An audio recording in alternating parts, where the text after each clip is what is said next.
السلام علیکم۔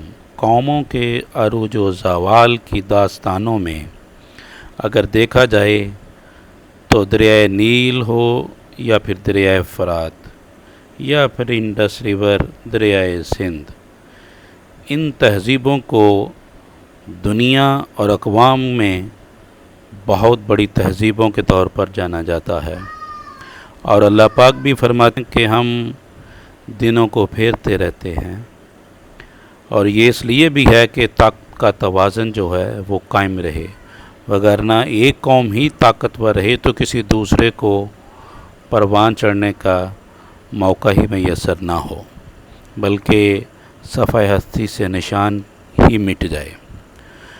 بالکل اس طرح کہ کل کے دور کی بات ہے کہ جب یہ مشرق وسطیٰ جو کہ ایک صحرا اور کھجوروں کی منڈی جانا جاتا تھا، کہ لوگ ہندوستان اور خاص طور پر اس بر صغیر پر کام کی غرض سے بھی آیا کرتے تھے اور تعلیم کی غرض سے بھی آیا کرتے تھے۔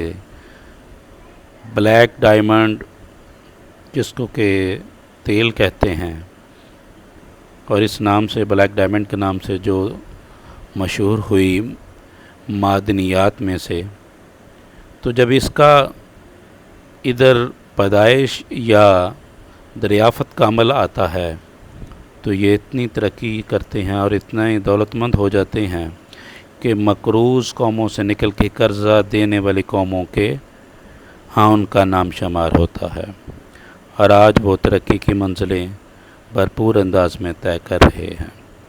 نہ صرف یہ بلکہ اگر ہم اپنے ایشیا میں ہی اپنی دائیں طرف دیکھیں تو بنگلہ دیش سے لے کر جاپان تک ہر قوم نے یہ ثابت کیا ہے کہ جب تک معاشی استحکام حاصل نہیں کیا جاتا کچھ بھی ممکن نہیں۔ اگرچہ کہ کسی دور میں انڈس کی تہذیب اور اس کے لوگ بڑے مہذب اور بڑے ترقی یافتہ جانے جاتے تھے، لیکن آج کے دور میں ساؤتھ ایشیا تنازعات کا شکار ہے۔ نہ صرف یہ بلکہ ایران بھی تنازعات کا شکار ہے۔ تو تنازعات کسی بھی قوم فرد کے لیے زہر قاتل کی شکل رکھتے ہیں۔ اب ہم بات کر رہے تھے بنگلہ دیش کی، تو اس کو دیکھیں کس طرح ترقی کی، کس طرح ہیں جو ہیں وہ اپنی گامزن ہے اس پر۔ نہ صرف یہ بلکہ اگر ہم دیکھیں ملائیشیا کے ماڈل کو، جس کو کہ قوموں کے اندر بڑا ڈسکس کیا جاتا رہا ہے، نہ صرف یہ بلکہ سنگاپور کے ماڈل کو ہم دیکھیں اور آگے بڑھیں تو چائنا نظر آ رہا ہے۔ نہ صرف یہ بلکہ جنوبی کوریا کسی دور کے اندر یہ مچھروں کی منڈی ہوا کرتا تھا، اور آج اس کی ترقی کی منازل طے کر رہے ہیں کہ اس نے ماضی کی بڑی تہذیبوں کو بھی پیچھے چھوڑ دیا ہے۔ بالکل اسی طرح جیسے کہ دبئی کا بھی کھجوروں کی منڈی ہوا کرتا تھا، اور آج کا دبئی آپ کے سامنے ہے۔ تو کسی قوم کی بھی پہچان اس کی ترقی سے ہوتی ہے، اس کے استحکام سے وابستہ ہوتی ہے۔ تو اس لیے طاقت کا توازن اللہ پاک قوموں میں بھی بدلتے رہتے ہیں اور انسانوں میں بھی۔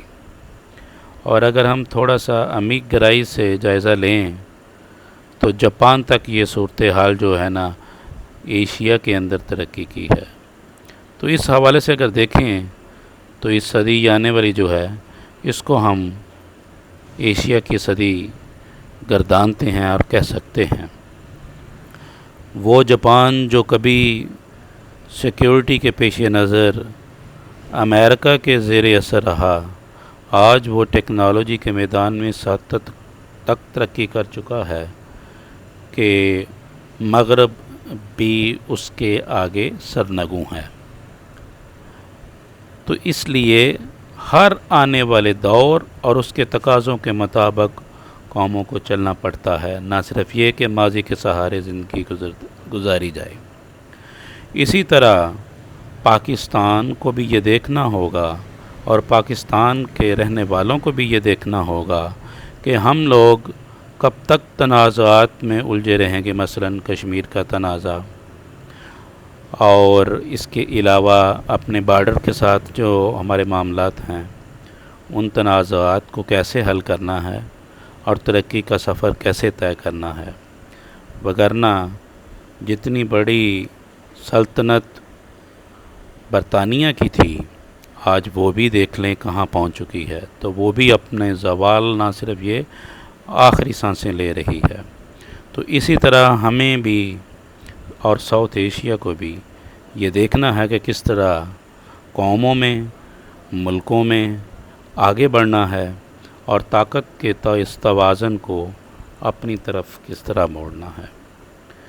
یہ چیز ہی ہمیں آگے لے کے جائے گی جب ہم اس کو ملکی سطح پر، قومی سطح پر، نصابی سطح پر آگے لے کر جانے کی سوچ کے ساتھ بنائیں گے اور اس پر عمل کریں گے۔ مزید اس طرح کی گزارشات کے ساتھ حاضر ہوں گے۔ اللہ حافظ۔